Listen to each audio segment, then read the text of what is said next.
dolphins and beaches and Miami and all this stuff. Real life situation here. Y'all know how horrified I am of sharks, okay? If you were on the beach and somebody was in knee-deep water in the ocean and they were getting attacked by a shark, would you help them? Like, would you physically go and try and save them in the water?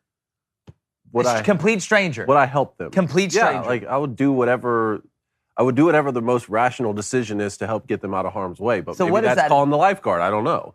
Knee deep? Sure. How big can the shark be if they're knee deep? Yeah, knee deep for sure. I'm cool with it. I'll help. Yeah. I'll help. But waist or anything lower than that, no. I feel like the two of us with a knee-deep shark, we're winning that battle. Yeah, I'll root you guys on. Like, I'll go over there and, coach it up. I'll have a headset on the beach. Oh, you're the trainer. I'm going to help. No, I'm helping once the person gets on the beach. I'm going to do the thing. Oh, okay. Y'all get them on the beach and I'll help. If it's past waist deep, I said this earlier when I got out, so I turned into the UFC corner coach, right? I'm over there like, twirl, twist, punch. Not sticking to his training. Like, hey, he needs help. Yeah, that's why I don't go too far in the woods with the water, man. That's what they told me when I got up to Montana, too. They're like, listen, I'll give you one rule. We call them Australian rules. Don't go too far in the woods with the water. So would you rather go really far into the water or into the woods? Into the woods. Would you rather be eaten by a bear or a shark? Wow. If y'all really want to go down the rabbit hole. No, that's dark. That took a dark turn. That's dark. I don't want to think about it. The suits are messed up now? They're messed up. I feel like on land, at least you have a fighting chance. Oh, that's for sure. Like when you're in the water. A full-grown grizzly? You're still losing, I get it, but I mean, you're losing in a totally different way. I mean, hey, talk about being a fish out of water. But he's like better at you than being on land. What? The bear is better at humans. Like they're faster, gain more ground quicker. Like bears are moving. I'm not saying it's just a bad situation all around, but at least on land, in the water, I have no shot. What am I going to do? Yeah. I would love to fight. What am I going to do? Call Aquaman? I would love to fight a shark on land. Like the only way I get attacked by a shark if he walks out of that water and fights me same way. In the restaurant. I'm the same way. The Miami Dolphins are hit big after a tampering investigation, and that's not all. Brandon Marcello of 247 Sports joins us to talk everything college football, and we list our ACC Atlantic Division predictions. I'm Jake Crane. It's Wednesday, and welcome to it.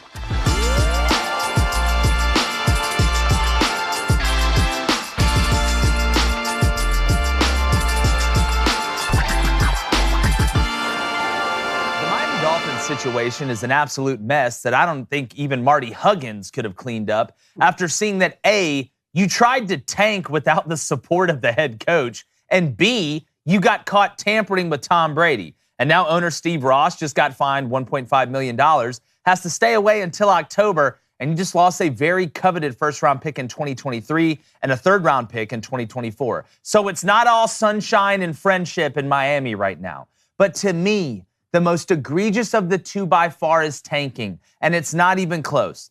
Tampering is a misdemeanor at best in my eyes. And while I understand tanking in theory somewhat, I don't understand how a coaching staff that spends so much time away from their friends and family and players who have sacrificed so much to make it to the NFL could be put in that position by leadership. But I do want to tip my cap to Brian Flores for saying no when he was asked to tank. Now, there's a great way to help alleviate this problem, just like the NBA did. One of the few things they've got right. You set up a lottery system for the NFL draft. Because to me, it's one thing to trade away players for picks or to play young guys to help develop them for the long run, but it is a totally different thing to ask a coaching staff to try and intentionally lose games. Now, that's just not in my DNA, and I don't know any coaches who could operate like that. The NFL has to do something to keep teams from tanking. And manipulating the draft is the only way. Now, like I said, I believe that tanking is much worse, and tampering happens across all sports, and it isn't as severe. It just is what it is. Now, I also don't understand why anyone would expect there to be a harsh punishment handed down to the owners from the guy who works for them in Roger Goodell. I don't know any other business where the manager gets to punish the CEO. The owners know this, and they love this. So the NFL does have multiple problems. Now, as a competitor, the tanking thing obviously just hits me different because it goes against the whole reason you're playing, and that is to win. And some people will say that sometimes in order to win games, you must lose them. But that's a cop-out in my opinion. To quote Coach Herm Edwards, you play to win the game. I'm going to bring in my co-host, former Michigan quarterback, 6'7" Redwood David Cohn, and Alex Trebek to my right.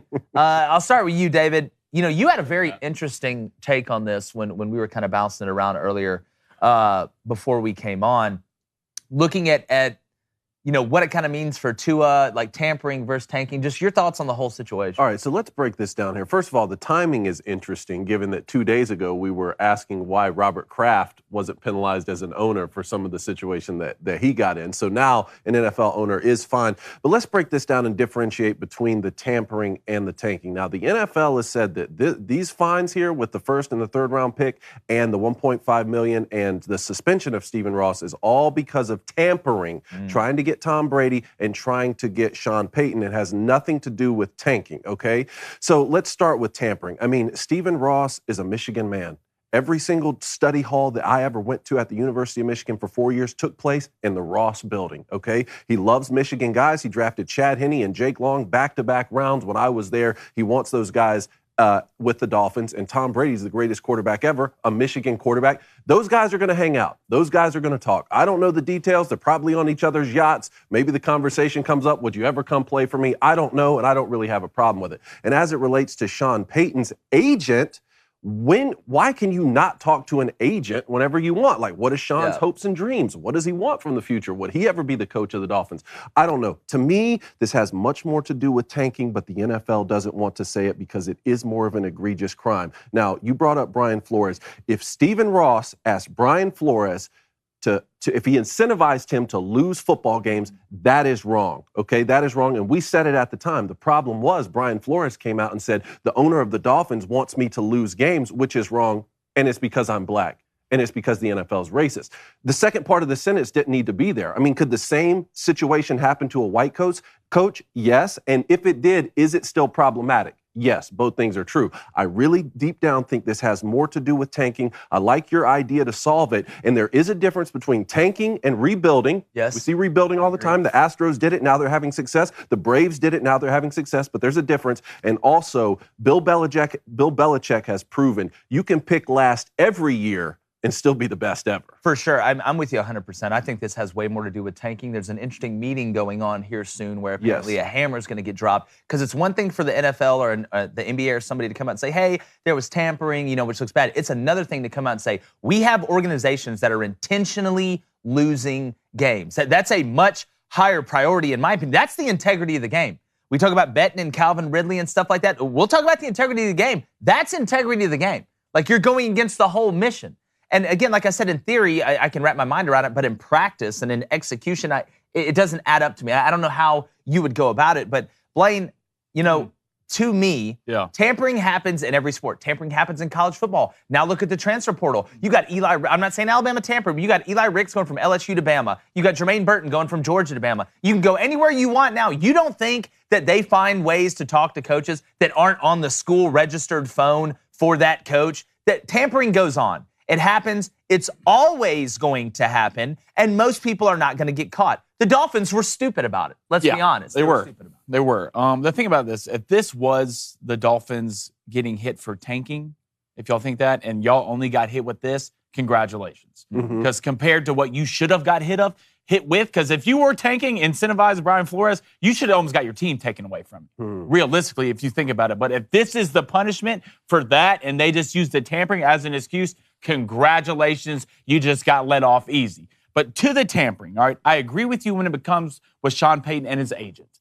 That's just crap to me. I feel like you should be able to call an agent and find out. It's the whole point of their job. Yeah, exactly. But with Tom, I still think there needs to be somewhat of rules to where you can't try to get a guy to come play quarterback for your team while he's a quarterback for another team. There are rules. There are rules. I'm not saying there shouldn't be a rule. That's why I said it's a misdemeanor in my eyes. It's a jaywalking, or it's, something small, like you took a left down a one-way and got caught by, like, it just, to me, there are rules set in place, but we also have to live in the real world. Tampering goes on. It's always going to go on, and there's been so much tampering that we've never heard about, because sometimes it happens in person. Guys may go get drinks together. Nobody's recording anybody. But again, if we are going to measure, and I want the Booster Club, again, I know you guys got questions, but I want your thoughts and comments on this.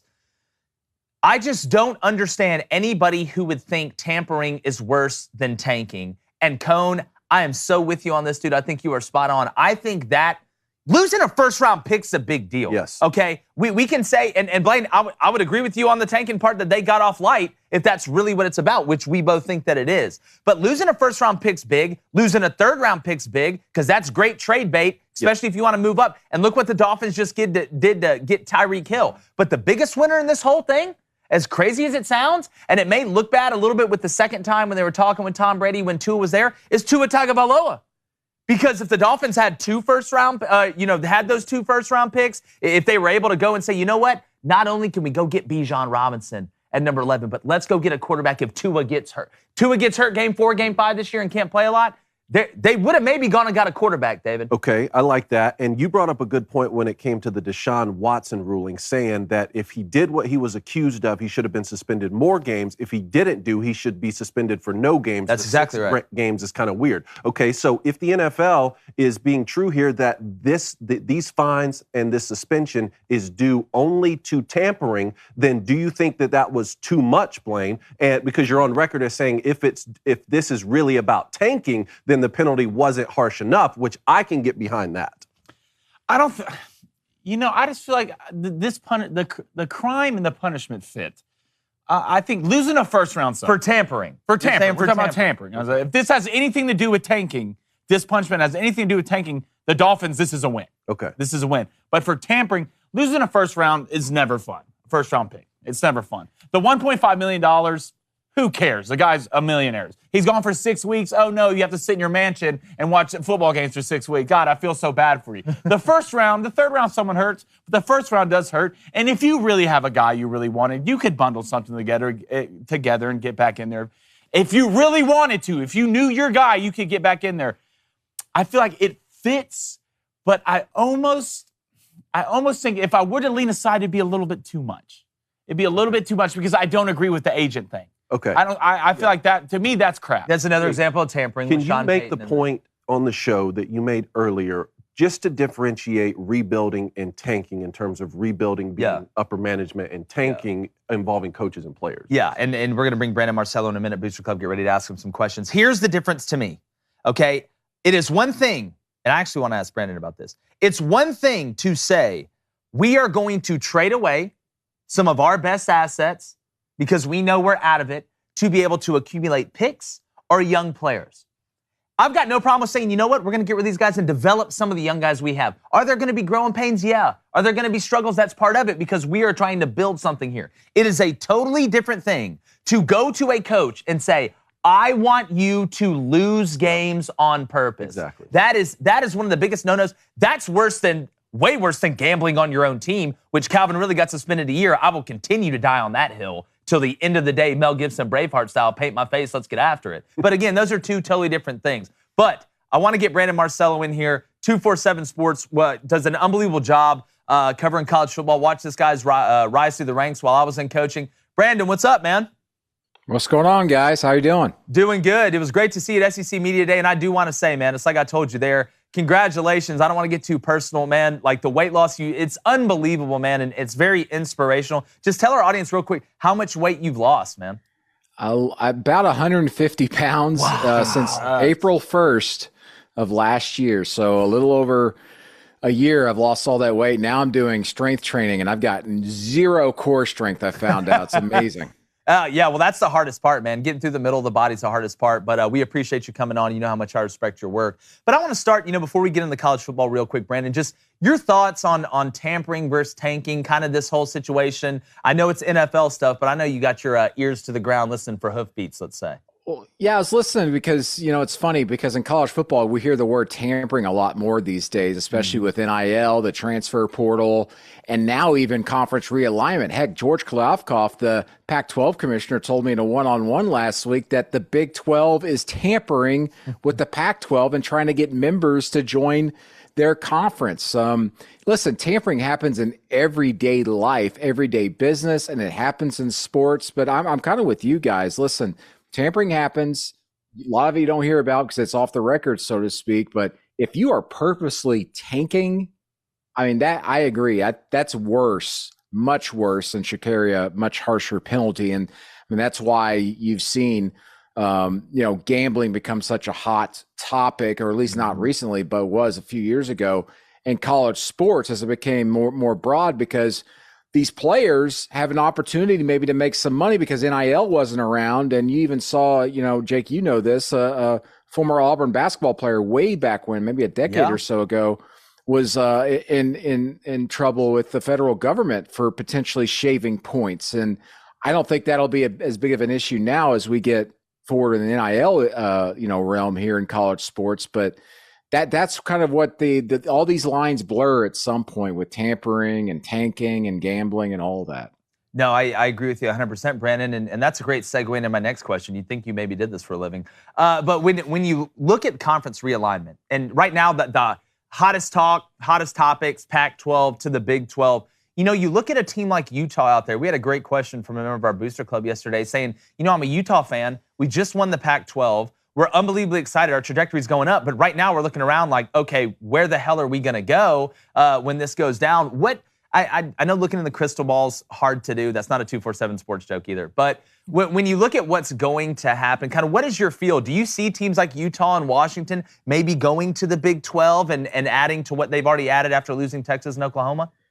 This is going to sound like I'm towing the line, but it's true. I think it's literally a coin flip, a 50-50, whether the Pac-12 as it stands now with 10 remaining teams remains what it is or it completely dissolves. I think it's going to be one of those two. I don't think it's going to be one or two teams leave. I think it's going to be a complete dissolve or they're going to stay together. And the reason why I say this without being too long-winded here is the Pac-12, Commissioner George Kliavkoff and friends have done a good job of kind of rallying the troops, circling the wagons and saying, hey, give me a few months here to figure out our financial situation and whether we can get some more money out of our media rights deal. Let me show you whether it's going to be more than what the Big 12 could offer you. Obviously, whatever they do is not going to be anything better than what the Big 10 could offer. But what's working on the Pac-12 side right now is that the Big 10, yes, they're doing their homework on Cal, Stanford, Washington, and Oregon, but they're not ready to just come jump out there and give them invitations. So they've got some time there.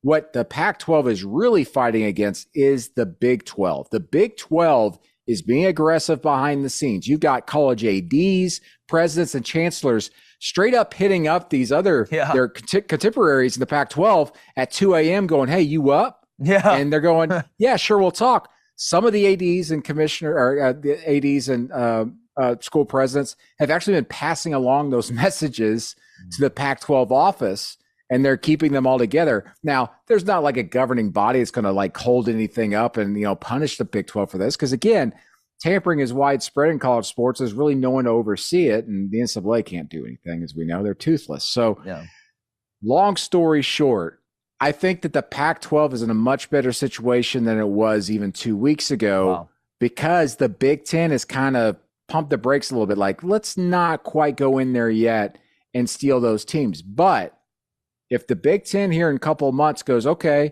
we got our new TV deal set, which, by the way, mid-August, middle of this month, the Big Ten's going to have its massive deal set and probably will announce it.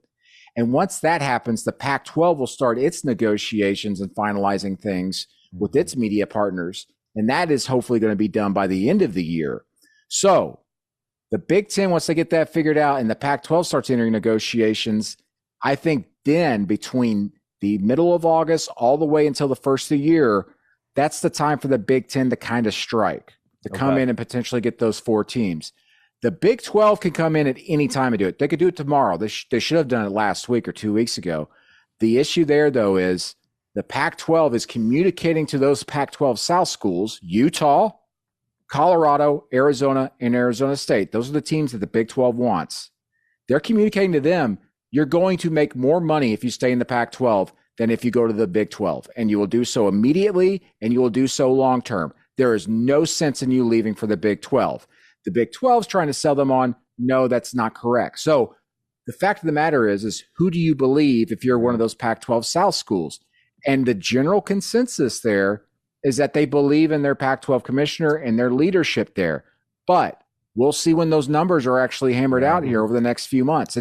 I know everybody wants to see things happen quickly, but this is going to last another 6 months or more, but it could happen quickly. Yeah, it's fascinating to watch. And again, as a guy that covers it as well as you do, I mean, saying it's a coin flip, I mean, I couldn't agree more. I mean, it's who knows? Once you see the numbers, though, that's the decision that's going to be made. Once you see the numbers, for sure. Let's jump to the ACC because we're going to give our Atlantic Division predictions today, and I'm very intrigued by Clemson. I mean, they lost both coordinators in the offseason, didn't have great quarterback play last season, still won 10 games, and they have a 34-game home win streak. Now, they go to Wake Forest and to Notre Dame, but they get NC State at home. What I want to know is, do you think Clemson can keep their 34-game home win streak intact throughout this season? I think so. And, we talk about, Clemson, whether they get back to the ACC championship game. To me, it's that key game against NC State, and they get it at home. NC State finally got over that hill last year by beating Clemson for the first time in years. But it was in overtime, and it was at NC State. Not the case this year, being at Clemson. Clemson's schedule is pretty favorable. Their defense is going to be the best in the country. I don't think anybody's questioning that at this point. Clemson's defense is going to be phenomenal. The question is can that offense get going again? I mean, Clemson fans, they might go undefeated this year, but 14-10, 14-7 games are just not going to set well there. So what happens at quarterback? DJ Uiagalelei is going to start this season, but I've never been around a quarterback at a media day that has been asked more and more about, hey, you might get benched this year. I mean, it's insane. This guy was in Dr. Pepper commercials and Heisman Trophy lists this time last year. But that's the state of the game now in college football, and he knows it. So I think Clemson, despite what they're saying in front of everybody, I think within those first few weeks, you look at the schedule, if their offense isn't clicking and they can pinpoint it to we're just not being consistent enough at the quarterback spot, DJ Uiagalelei, as good as he is in the intermediate and some short route stuff, his timing just hasn't been there deep down the field. If that's the case, Kay Klubnik, that amazing 5-star freshman that had come in, he will be the starter by week 3 or week 4.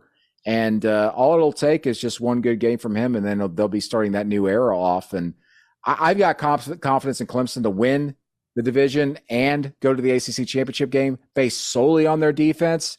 But if that offense can get rolling, look out. They'll be a title contender. And again, with DJ Uiagalelei, he lost 25 pounds. Like, just standing in front of him, he looks a lot different. He's faster.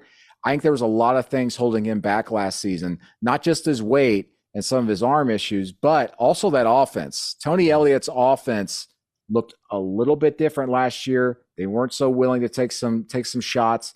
And part of that was because of DJ, some of his limitations. That's gone now. What does this offense look like in week 1 and week 2?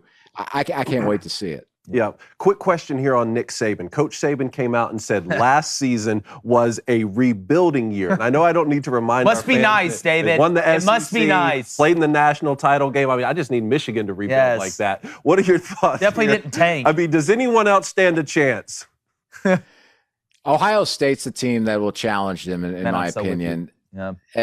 Alabama, though, to me, this team has the opportunity to be one of the greatest in college football history. And to me, the greatest team in modern college football history was the Alabama team just 2 years ago. Yeah. And it's so crazy to be saying that. But this team might be better than that one. And here's the reason why. That running back room is so much better. They're going to ground and pound some teams when they have to this season. And they're going to absolutely demolish and just completely manhandle teams in the fourth quarter. It's not going to be fair. Even if it's in a close game, they're going to have the advantage because of that run game. Bryce Young's great. The receivers, talk all you want. The offensive line is going to be really solid. The middle of that defense for Alabama, I think, is going to be a lot better this season. Look out. I think this team overall could end up being the best ever under Nick Saban, which to me, in modern history, means it might end up being the best in college football's modern history. Well, I got him beating Ohio State in the national championship game, going undefeated. And, we were talking with our buddy Barrett Salee, I know a buddy of yours as well. He had some questions about the offensive line. And early last year, it was so weird to see Alabama struggle up front to run the ball because we're used to them being like, all right, well, the passing game's not going great. We'll just run it down your throat. And I know you lose Evan Neal, but when you recruit that way, and they do return some guys, I still, in my mind, in the deepest, darkest places of my soul, cannot convince myself that Alabama will struggle on the offensive line. That's why I said last year against Georgia that in the SEC championship game, those guys played out of their minds if you go back and watch that tape. And they made some moves before that game and in game to switch up some things with personnel and they obviously game planned tremendously well against Dan Lanning's defense and what he was doing in the previous matchups and that they had seen that season. But the other thing is, this offseason, the people close to that program tell me that offensive line is stellar and is going to be stellar this year. And if they're telling me that after what happened, as you said, like early mid part of last season, they're going to be crazy good. Yeah, it's going to be scary. Then you got Will Anderson in Dallas, turn on the edge. Good luck. Yeah. Oh, that's going to be by far the most terrifying. Who do you slide to? Which way? I mean, who are you trying to protect? Well, everything's a max protect. Yeah, everything's a max. Every down's going to be max protect. Even the quarterback. Let's go 13 person. Yeah, Les Miles is coming back. It's all 13 personnel, but only one person's going out. Let's see if I can get away with having 12 people on the field. Listen, Will Anderson really exploded in the second half of last season, and there's a key ingredient as to why. Dallas Turner was inserted into the starting lineup, and he became a monster, took the eyes off of Will Anderson a little bit.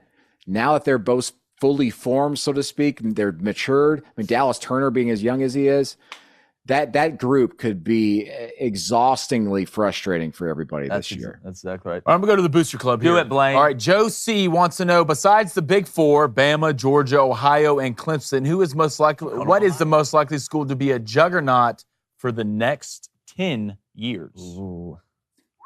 Next 10 years. Goodness gracious. I know. It's going to be a Big Ten team, and I think it's either... Say it, Brandon. I know. Michigan State. Big Ten team. USC. Oh, okay. Or Notre Dame. Now, I said Big Ten, right? Yeah. Well, okay. A little nugget there for where Notre Dame may end up. I think Notre Dame will end up being the Big Ten within the next 10 years. They've got to make a move with the way it's going. Like, you got to hop in eventually. It's cool being the prettiest girl at the dance. Eventually, you got to find a date and start dancing. I think that happened. I don't know if it happens in the next 3 or 4 years. But anyway, it's going to be one of those two teams that are going to kind of get above that fold. Marcus Freeman, I think, is doing what Brian Kelly couldn't, in that he's absolutely dominating recruiting and has gotten to a point that if they continue to be as consistent as they are in recruiting these next 2, 3, 4 years, Notre Dame, which was already winning 10 games a year, is going to get to that 11, 12, 13, 14 game. And they're going to get in the playoffs with an expanded playoff. They're going to break through at some point. I really like that. And if Lincoln Riley sticks around at USC and that becomes the hotbed for all those big-time recruits to finally go back out west to Southern California and live that life, USC should be that national program as well. I really like this. We transition here into this new era. USC and Notre Dame, I think, are the prime spots to really capitalize. I like that take. Notre Dame going to the Big Ten would be so great for college football. It'd be so great for college football. All right, Papa Link 90 wants to know, what is the ideal size for you of the playoff, and do we need a Power 5 title and an everyone else title? I personally think that it should be 16. We get some more games, kind of get rid of those first-round buys. It's a weird number being 12 anyways, that the one that was being talked about. I don't think they go to 16. That idea kind of came from Ohio State AD Gene Smith, and Kevin Warren, the commissioner of the Big Ten, echoed that, but that hasn't really been formalized and really provided yet to the playoff folks. So I think it'll end up being 12, but I like 16. It future-proofs the playoff in a lot of ways going forward. They're not going to have any people freaking out about lack of buys. I mean, listen, Notre Dame in that format that was proposed last year was not going to get a first-round bye because it wasn't a member of a conference. Yeah. So even if they were the number one team, they wouldn't get a first-round bye. That's crazy to me. So 16, that opens things up. A Power 5 or whatever, that we should get rid of that. Just completely get rid of it. And at this point, I don't even know if we call any conference a Power 2, like the Big Ten or SEC, or Power 5. I think it's just we understand what's major college football and what's not at this point. Also, I think within the next few years, that'll be settled anyway, because football at some point is going to break away from the NCAA. They're going to govern and legislate themselves, and there will be regional pockets where it's the Big Ten, SEC, ACC, Big 12. They'll be legislating themselves. They'll be governing themselves when it comes to football, and it'll be more or less. It'll be like the NFC against the AFC, except it'll be the Big Ten against the SEC and the Big 12 against the ACC.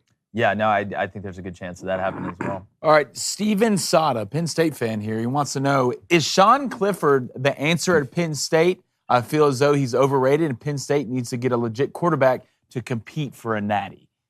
Whenever I hear that question, and I hear it all the time in my own head, It's like if you guys have little kids, it's like when you're trying to teach your kid something and you ask the question 4 different times and you're hoping for them to get it right. Yeah. And they finally do. Well, we've been asking that with Sean Clifford 3-4 years. True. And I keep waiting for that answer to be yes. Now, last year I thought he was on track, and then he got hurt in that Iowa game. They beat Iowa if he stayed healthy there, and they win those games down the stretch, including Illinois, if he is fully healthy. He was still not healthy throughout the rest of the season. If he is healthy this year because of his veteran leadership, the maturation, Penn State, to me, I'm not saying they beat Ohio State, but they're the team best built to compete against Ohio State in the Big Ten this year, because I like their secondary having to match up with that Ohio State just barrage of receivers.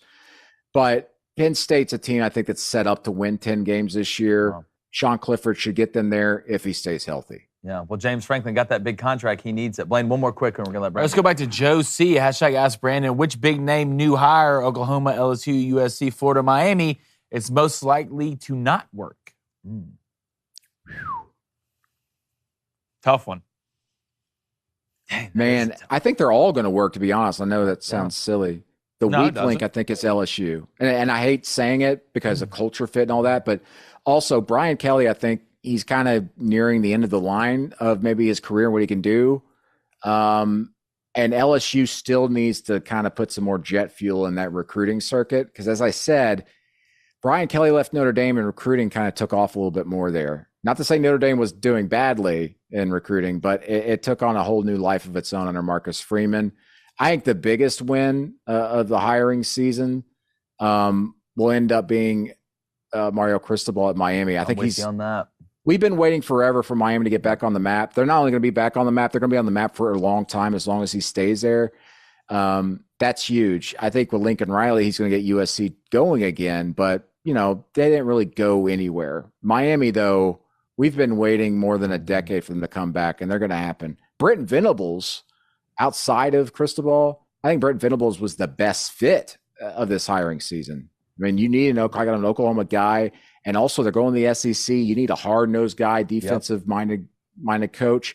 He's coming in at the right time because he's now got a couple of recruiting classes to kind of change up their personnel. I think Texas, as it stands right now, is actually better equipped to start competing in the SEC today than OU, but Venables will be able to get them caught up there. This past offseason obviously was crazy, but I'm being honest here. Like every hire, you're just going, wow, that's great. And then the next day, whoa, my goodness, that's like perfect. It really was maybe the best hiring offseason we've seen in college football in the last decade or more. I don't think that's a stretch to say. A little bit on LSU. I think LSU with structure is really scary. I feel like LSU is already a machine that's put together. You just got to get a stepdad in there that makes you clean up your room and go to class on time and stuff, and then you end up being a big success. But I may or may not have Oklahoma going to the playoff.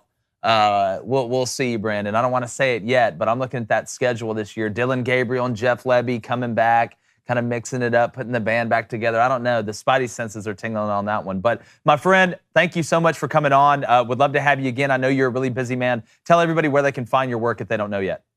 247sports.com. I'm on Twitter at @bmarcello. Jake, thank you so much. Congratulations on all the success, and love to chat with you guys down the road. Definitely, man. It was great to see you. Congrats on your success, too, and the weight loss, man. Again, man, it's unbelievably inspirational. One of the best guys in the business, Brandon Marcello. Go check him out. We'll talk again soon, my friend. All right, see you guys. See ya. All right, now, if you want to watch the rest of the show, we're going to have the audio here, but if you want to watch it, head over to dailywire.com. Become a member. Check out Daily Wire Plus, too. It's absolutely smashing right now. Jordan Peterson, PragerU, it's a who's who over there. You can also listen on Apple, Spotify, wherever you get your podcasts. Make sure you subscribe, leave a 5-star review, help out your friends, and also share this with them. We'll be right back. Cone's going to tell somebody to get off his lawn.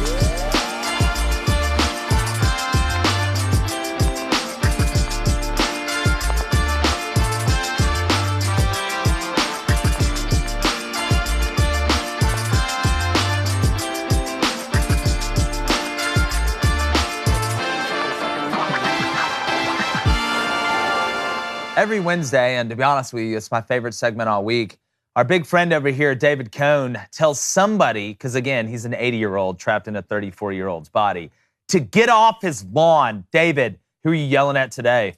Today, I am telling the North Carolina Courage to get off my lawn.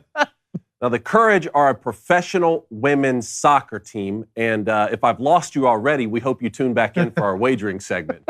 But one player from the Courage last week, Jaylene Daniels, wasn't allowed to take the pitch because she declined to wear the team-issued, you guessed it, Pride jersey. So basically, the one young lady on the team with Courage wasn't allowed to suit up for the Courage. Yes, the irony is palpable. Yeah. This wasn't the first time Jaylene refused to promote a cause which conflicts with her religious beliefs. In 2017, she turned down an offer to play for the national team for the same reason. Imagine working at your craft for your entire life, then having the moral courage to turn down an opportunity to play with Megan Rapinoe. It's unfathomable. One writer this week wrote, Daniels appears to be harming her team's business. And that's really what this is about. The LGBT Rainbow Coalition has become big business. And even more than that, it has become a new religion. That is how we must think of this movement going forward, as a religion. It's no longer enough to be accepting. It's no longer enough to be non-discriminatory. You must worship year-round at the altar of the pride flag, even at the ball field. Can you envision an organization in this country forcing a Muslim to wear a kippah in order to come to work? The riots would be ubiquitous. To add more irony to the mix, Jaylene Daniels is a young woman of color, which proves again, in the woke religion, your intersectionality is the single most important aspect of your being, unless, of course, any of those intersections lead to Christianity or conservatism. Now, at Crane & Company, we'd much rather spend these 2 minutes showing you a jaw-dropping save or a game-winning goal, but highlighting a young woman with enough courage to stand up to bullies is pretty cool too. So Jaylene Daniels, please stay for the barbecue. The rest of y'all can get off my lawn. Nice. Yeah, Dave. Nice. Yeah, Dave. I love that segment. It's so much fun for me. It's 100% right. What, I mean, Why do we do this? I mean, it's the same Bad stuff for business? over and over again. What do you mean? I'll Bad tell you for what's bad for business. business too. Hiring a Peloton instructor to be on College Game Day. What is ESPN doing? Not so fast, my friend. Yeah, Watch Crane & Company. Why don't we hire like somebody that knows something about football? Why are we hiring a Peloton instructor? What is everybody be out there on one of those standalone bicycles while the show's going on? And you know what? I'll say something else too. After, we worked in media for a long time now, and in music, I've worked in the music industry too. It's like we have a lot of friends, in the gay community, friends and colleagues, right? Mm-hmm. And a lot of them are disappointed in this too. This constant worship at the Pride, not only in the month of June for Pride festivals, but year round, and the young woman can't even play in the game for her team. I don't understand it. It's because it's not understandable. Like, you explained that really, really well. Number one, you use like 7 really big words in there. Ubiquitous? Ubiquitous? Well, this is I thought that was like an can't old even wooden say shit. that. well, like Jordan Peterson's on the team now, so I'm like, That's true. I've been You gotta listening to throw in- Monsters, that's exactly Dragons and right. Monsters, and it's like, hey, we got, Like you said it, like I didn't know what it meant, so I took it as disrespect. Watch your mouth. Yeah, I know. hey, that mustache, I would never. Hey, do you remember when we were listening to Jordan Peterson at the Ryman, and like just the way he answered questions would just blow my mind. Like, just for example, it'd be like, do you love Sprite? And he'd be like, well, actually, I hate Sprite, but in hate, there's love. So in different forms, I love Sprite. I was like, oh my God, my mind's exploding. But look, we all know what this is. Like, come on, everybody. We know it's big business. We've seen it with everything. It makes a lot of money. And if you don't do it or you don't believe in it, then you're an awful person. Like, that's just what they look at. Even if you're on the team, it sucks. But I didn't think there was a way to make women's soccer more like irrelevant.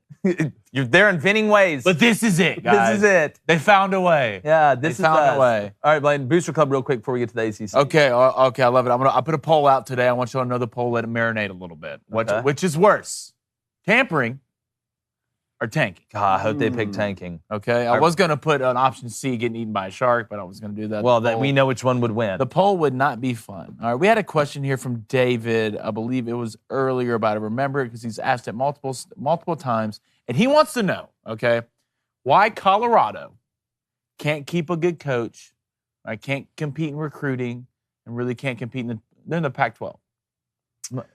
Yes, Yeah. they were in the Big 12. They were in the Big 12, and now they yeah. may go back again. Yeah, it sounds they're like. kind of ping pong back and forth. I don't think Colorado really wants to be that good. Like, You don't think so? And I don't think they are like, you know what? We're gonna do what it takes to be good at football. Like I said earlier, say what you want about Washington, But you look at how much money they spend on athletics, that's what speaks to me. I just don't see Colorado going out there, and I think they could. Now, Boulder's a very interesting place. I've been there. But I don't think Colorado really cares that much. I don't think they care as much as these other teams. And it's a big brand because it's Colorado, and people love football in Colorado. But I just don't know if Colorado really deep down wants to be a football school or be a school that is like, you know what? Like I said, we're going to roll our sleeves up, do whatever we want to do. If we got to get dirty, roll around in the mud, we'll do it. I just think they're kind of like, here, it's Colorado. It's, we're hanging out. You mean the administration? Yes. Like the administration doesn't. Not that the players don't want to do good. Resources necessary. Yeah, I don't think they're all in on football. Interesting. I don't think Colorado's all in on football. All right, Travis Elrod, hashtag Ask Creighton Company. Why does Tom Herman not have a job? Yes, Texas did not work out, but he's not a bad coach. He could definitely be an OC somewhere. Yeah, I think Tom's still kind of waiting. I mean, you talk about a guy that was on a trajectory to go through the roof that absolutely Post Maloned it and fell apart. It's Tom Herman. Again, I just think with everything that happened at Texas, there was so much hope. And again, I know this happens at Texas all the time, but there was so much hope, and then he came crashing down because his name was so hot. I think he'll be fine. We'll see Tom again as a head coach. I just think he's waiting on that right job too and that right opportunity, because you don't want to compound the mistake you made at Texas with taking the wrong job this time. And he wasn't the only one. Charlie Strong was there. I mean, these it's great been a long football list. coaches. It's almost like that's where coaches have gone to die, which is unfortunate. And I believe in Steve Sarkisian, but I believed in those guys too, which is why I'm watching Texas with so much interest this season to see, can Steve Sarkisian be the guy who gets him over the hump? Oh, and by the way, at the beginning of your tenure sometime soon, you're going to be joining the SEC. Yeah, welcome to it. Hey, Brent Venables, let me tell you a story about where you guys are going. But speaking about where teams are going, we want to give our ACC Atlantic predictions today. Again, remember the ACC still has divisions. So I'll start with mine because it's very interesting to see a lot of people are hyped up on the NC State train. So here's what I got. I got Clemson going 7-1. I think they're going to lose probably at Wake. I know Wake lost some, but Sam Hartman, he's wearing Thomas Shelby's hat in the media days. I believe in it. Looks thicker. Then NC State and Wake, I got both going 6-2, which would be a good year for Wake. Now, obviously, this is just conference record. This is an overall record. But I think NC State, Wake Forest goes 6-2. And guys, Louisville to me is kind of a wild card. And we talked about this the other day. If you look, their defense last year absolutely was atrocious in the fourth quarter. Gave up a ton. I think they gave up 45 total points in the third quarter all year and gave up 126 in the fourth. Because remember, Malik Cunningham and those guys on offense were balling. Yeah. They were absolutely balling. Malik got I know they struggled a little bit, towards the end offensively. But again, he has got a ton of upside. I know Tyler Harrell left Bama, but if you look at what they return, if you look at what they have up front, I do not question the offense with Scott Satterfield this year. The defense is what I'm looking at. And remember last year they opened up against Ole Miss, and Ole Miss got like 8,000 yards. They put up a road to glory number. So Louisville, I think, goes 5-3. Then Florida State, look, I just don't believe in him at the quarterback position. I just don't. I look at that schedule. I think you go 3-5. Jeff Hafley, I love him as a coach. I think he's the right guy for Boston College. But Jerkovich is a guy that I was high on. Talk to somebody that knows. Talk to somebody that saw him very recently. Not very high on him, and this person is very powerful when it comes down to scouting players. That's all I'll say. Not as big on Jerkovich as everybody else. You look offensively, they're always going to be fine running the ball. It's throwing the ball. It's Boston College's ability to put the ball in the air, and they lost everybody on the offensive line, I believe. And like 4 NFL guys. And I know they returned a second-team All-ACC guard, but when you lose that, it's tough. I mean, it's tough. You had a top pick, too, at tackle. So I got Boston College going 3-5, and then Syracuse. I think this is the swan song for Dino Babers. Look, I know Sean Tucker is a really, really good running back, but Syracuse, to me, does not have the pieces. That defense is going to get, ran through like a finish line. So I got them going 1-7. And to be honest with you, I think I was courteous giving them 1, to be honest. Interesting. Okay, bring mine up really quick because you have Clemson as well, right? I do. The Atlantic is fascinating to me, given Clemson, NC State, and Wake all being in that side division, and really Louisville too. The reason I asked this question earlier to Brandon was because I'm paying attention to Clemson's 34-game home win streak. They're going to have Wake and Notre Dame on the road, but Yes. NC State is the one they get at home. Now, NC State beat them last year at NC State. Look, I get it. It's going to be a tough game for NC State to win, but I have NC State ending Clemson's 34-game home win streak David. at Clemson this year, finishing 7-1. Clemson finishes 7-1, but NC State would have the head-to-head. So Clemson wouldn't even play in the ACC championship game. Not in this case. Okay, I have Wake going 6-2. I like Malik Cunningham. I think Louisville will be better on defense. I have them going 5-3. Florida State 4-4. I don't understand. You talked about question marks at the quarterback position. I think there are a lot of question marks all over the field. They're going to have athletes. They always have athletes. I can't wait to watch LSU and Florida State, week 2 for Florida State, week 1 for LSU. There's going to be athletes all over the field, but they just have too many question marks, and they haven't. What did Moscona say? They haven't had a winning regular season since 2016. Can you imagine? Man. I mean, I grew up obsessing over the Florida State program. Chris Winkie days, like Peter Work days. It was incredible, but I have them going 4-4 in the conference. Let's see if they can at least take some small step forward. Boston College going 3-5, and then Syracuse going 1-7. I really think Syracuse's best chance for a win is Virginia at home. That's who I had them beating. Okay. That's who I had them beating. I will say, if NC State didn't beat Clemson last year, I would feel a lot better about NC State going there and beating them. But Clemson, especially coming off the loss last year and people saying it's a down year, if you look, guys, there's really, you could say, 3 teams that are on quote-unquote revenge tours. Clemson, after going 10-3, Paul Feinbaum said the dynasty's dead, this, that, and the other. Then you got Ohio State, who lost to Michigan.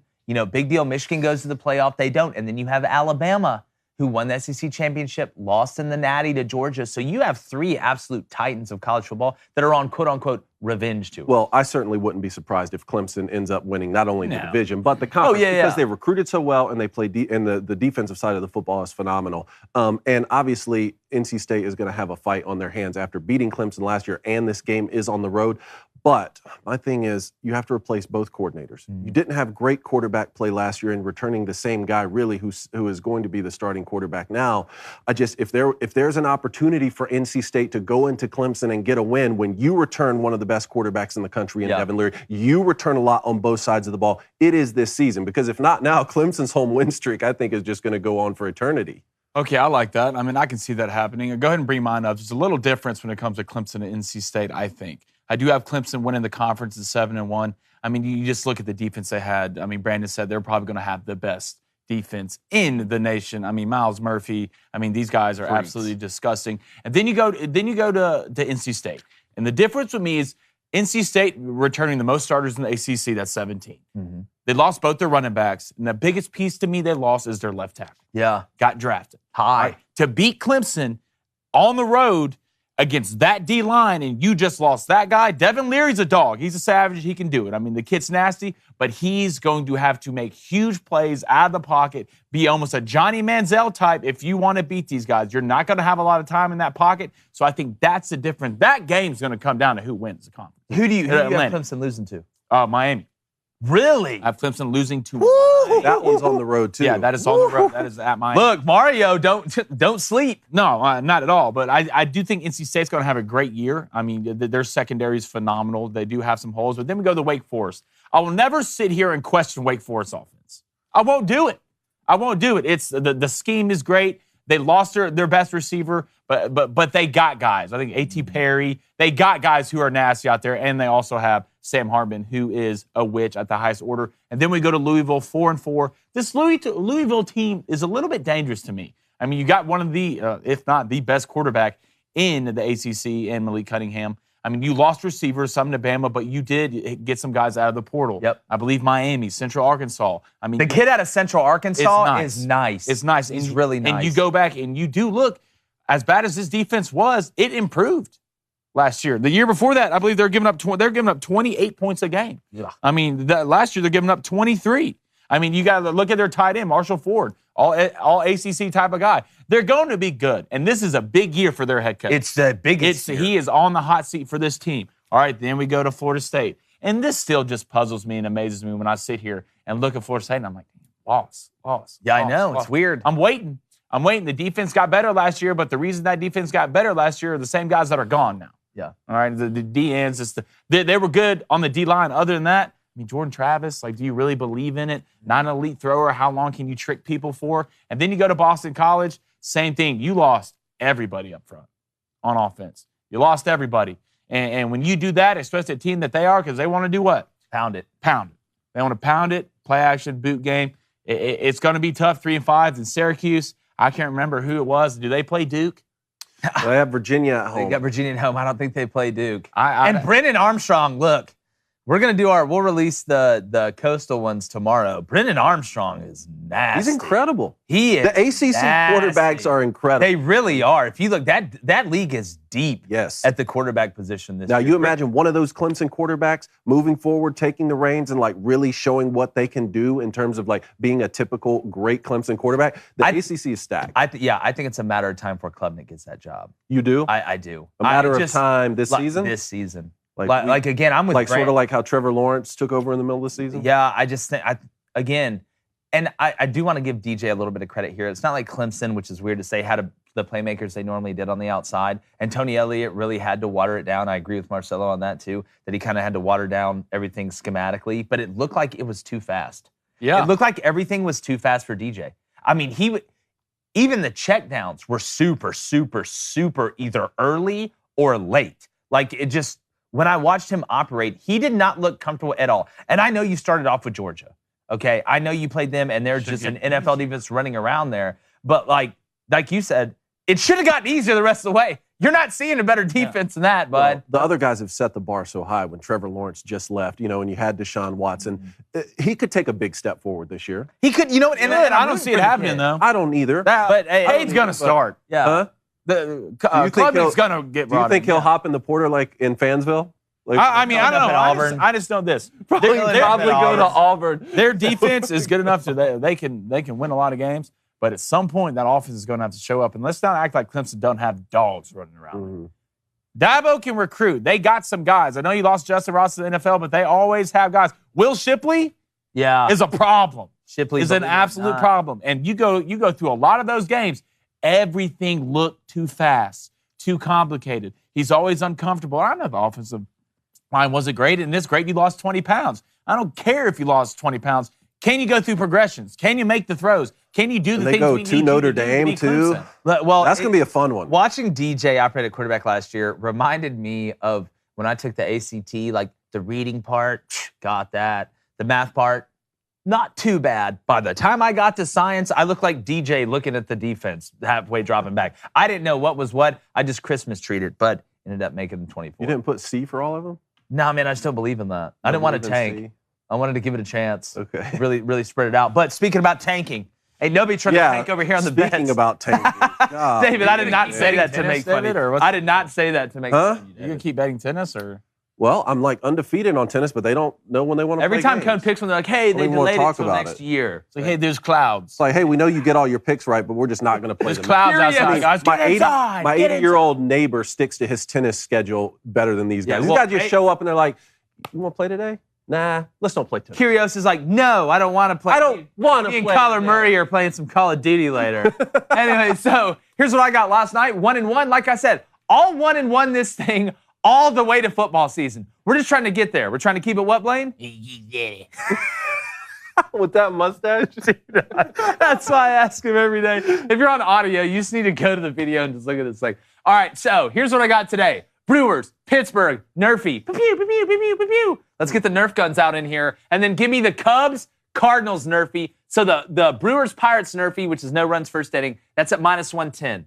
The Cubs, Cardinals, Nerfy is at +110. Can we go 2-0 tonight, boys? Cobras, Cobras, Cobras, Cobras. David, what do you got? I was on the phone with my father-in-law, Richard, last night when the Braves were playing because I had the Nerfy, and I was trying to get an update from him. He's like, hey, you hit your no-for. You hit your no-for. You got it. And I was exactly like, I like that because it's no-for, no runs. No-for. I'm like, it's Nerfy, like a Nerf gun. The math adds up. Anyway, no Nerfies for me tonight. I'm going to go Chris Bassett with the Mets. I want him to have over 5.5 Ks. That's at +110. Let's see if we can get 6, maybe 7 strong innings there. How about Shohei? Over 8.5 Ks. That's a lot, but he's hit double digits, maybe his last 4 or 5 outings, something like that. That's going off at -140. And then the Cards, Cubs, under 15.5 hits. That's a lot, going at -110. So you're taking, and just to let everybody know, you're taking 3 bets because your tennis bet got canceled. Well, the guys Again. just decide they don't want to play tennis. Like, nah, I bet on back-to-back I- days? I bet on them. It says, hey, DraftKings says, hey, this match is going today at 4 p.m. This is 2 days ago. Okay, great. I like that. I like John Millman to blow this guy out. Let's do it. Let's make it happen. No, then they play the next day. Then no, the match is canceled. So we're sitting here trying to, reel in 3 picks in a row. Soft. They need to grow up. Okay, breaking news here, guys. What happened? Breaking news? Should I do like the Yeah. breaking news? Yes. Hollywood Brown gets arrested for excessive speeding, going over 35 plus miles per hour over the speed limit. Hollywood Brown going fast. Not shocked. Yep. Really? Stop it, guys. Get better friends. All right, that's what I'm taking. Hey, 1-1 yesterday. Love it. Just no 0-2s. No 0-2s. There it is. No 0-2s. That's not wood. No 2s. That's not. That's particle that- board. Okay, you know what? All right. You'll find Anyways, some wood. yeah, there's somewhere in. Oh, Yeah. my God. Got to do. Look, You he's can't got to even do say it. anything to this He's guy. got to do it. There it is. There it is. Is that wood, David? Don't know. By the way, I saw David Cohn on a broadcast last night. And I almost took a picture and was like, Cohn, how did you get to New York so fast? He's the fake cone. Isn't that right, replacement cone? That's exactly right. You pointed at him aggressively. All right, guys. Surprise, surprise. I'm taking Nerfies. All right, Cincinnati, Florida. Marlins, babies. Minus 130. We'll see. I don't even remember who's pitching for the Reds, but I know like half of the Marlins. I think it's Mike Minor. Yeah, half of the Marlins team like don't care anymore. Like, Yeah. they got a great arm on the mound. So, I mean, why not? All right, then we're going A's, Angels, Nerfy, Shohei, Ho-Hey on the mound. I love it. Let's just get out of the first inning, boys. Let's get it out of there. Nice. Hey, who blew it last night for me? Oh, yeah. Someone hit a tank. I think the Mariners-Yankees game. I'm never betting The another. Mariners. I'm never betting another, like, Yankees at home. So I won't bet the Braves. I refuse to do it. I'm never doing it. I refuse. Baby Cone, tough start. He's still 79 and 56 overall. He can afford it. 0-4 to start the month, but he's going to go Anibal Sanchez over 3.5 Ks at plus 100. Then he's going to go Marlins, Reds, Nerfy, Blaine. Y'all are bet buds on that. Bet buds. Hope he wins that one. What do you mean? He's worried because he started out 0-4 and he thinks We already been bet buds once. yeah, and it didn't work. Yeah. Hey, There's some collusion. hey, I do want to say, Jacob deGrom pitched yesterday for the first time in a long time. And listen, y'all know I'm a Braves fan. I don't want to say anything good about the Mets, but this dude's the best pitcher in Major League Baseball. He came out first batter, dotted 99 on the inside corner, then hit him with a 95 mile per hour slider, then 101 up in the kitchen. Like, the dude is out there he's a different level. Like, watching him spot the ball. I love watching Jacob deGrom pitch, and I am almost to the point of saying that Jacob deGrom is the best pitcher of my generation. Wow. Well, he didn't get the win for Baby Cone, but he's going to get a lot of wins. He's going to get a lot of wins. But speaking about a lot of wins, Zachary W. Jerome is 7-0. He's looking flaming dragon in the eyes and ready to rock and roll. Think about this. He wins today, it's 8-0. Thursday, 9-0. He has a chance to go 10-0 on Flaming Dragon Friday. If you stare the dragon in the eyes, You're telling me, okay, he's 7-0 right now, and if he hits this bet, he's going to be 8-0? Dude, and I'm you're talking- telling me tomorrow, if he hits another bet, he's going to be 9-0? Why do you do that to your why brother? do you do that? Because it's funny. Yeah, okay. All right, Cam Friends 6-0. Or excuse me, Zachary Jerome wants the A's Angels Nerfy minus 132. That'll make you feel a little bit better, Blaine. Cam Friends 6-0. He's going to take the Mariners Yanks Nerfy. Best of luck. It'll probably hit today. Blaine's mustache is 5-0. Which one? There's another one out there today. There's another one. Yeah, another multiple account. accounts? It's multiple accounts. It's like there's a war. There's a war brewing. You already told us about the ants war. Like, now we got a mustache war going? No, like people worry about climate change. Look under you. Yeah, that's exactly right. Look under you. So he wants the Rangers money line minus 155. Blaine said they boarded ships at the Cape. That's all they got. I'm sorry. No Payne, no Crane is 5-0. He wants the Rockies minus 1.5 at minus 155. Williams DG's 4-0. He wants the Orioles plus 1.5 against the Rangers. Revco 250, our buddies, 4-0. He wants the Red Sox Astros over 7.5. That's minus 150. Dragon B Flamin'. He's 3-0. He wants the Marlins first 5 minus a half. Quater 16 is 2-0. Yankees money line. And then Tall Riot's 1-0. He wants JP Crawford to get a hit at minus 190. And our buddy BJPSOX, hold on. Our buddy BJPSO9XU13, wow, that's the first time I blew that, is 0-5, and he wants the Reds, Marlins, Nerfy playing against all odds. Against all odds. I'm at a 7-0 bet buds and an 0-5. Hey, let's go 1-1. Hold on. Baby Cone says he's changing his pick. He wants to change his psych. Uh-huh. No, but we do have a top play. Oh, What is cooler, David, Yep. than coming into the major leagues? You just made it. Congrats. All the hard work, all the time you put into it, your family driving you to games as a kid, and your first at bat. Watch what happens. That looks like he's 40. On a 1-1 pitch. Oh, welcome home. James Outman, welcome to the bigs. James Outman again. That is such a that has to be the greatest feeling ever. Oh, and he's got a delicious the hair. flow. A delicious flow. James Outman, 2-run home run. First at bat. It's a tank. Good. That's all the Dodgers need. More good players. Retire. Incredible. Retire right now. Retire right On now. top. It's all downhill from there. here. Incredible. And we wanted to pull that too because Yeah. Vin Scully passed away, Yeah. longtime Dodgers announcer, and just a cool moment for the Dodgers, after that happened. But we also pulled the Kirk Gibson Game 1 Yes. World Series homer Let's- with Vin Scully. In honor of Vin Yes. Scully, and again, I do want to say before we play the clip, while Vin Scully was the voice of the Dodgers, he was also the voice of Major League Baseball. We've lost Bill Russell and now Vin Scully this week. It's been really tough, but what a great life lived. 94 years old. Yep. And you talk about a guy that loves baseball. You talk about a guy that dedicated his life to baseball. And again, his voice, man, just perfect. Let's go ahead and play the Kirk Gibson home run with the late, great Vin Scully on the call. But the game right now is at the plate.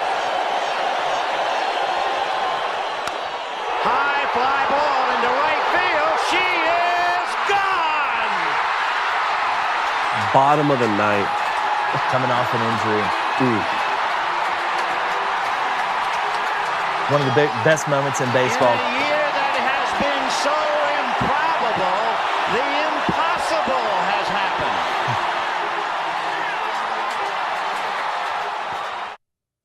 So again, rest easy. Vin Scully, like I said, He meant so unbelievable much life to lived. generations and And generations. oh, for sure. Again, I mean, you think about it Years of before baseball. too. We had, all the, technology and stuff like that. The radio is where it was, man. And he, was able to transition unbelievably easily. But parting thoughts. Yeah. Poll. Poll. Don't forget about the poll. I'm not. That's why I Poll. said parting thoughts, man. What is worse? Tanking or tampering? I know the Booster Club is very smart, but I also know the Booster Club is unbelievably cynical. So I will go, however, with tanking, keeping it steady at 58%. Tanking 59%. Tampering. Yeah? 38%. Yeah.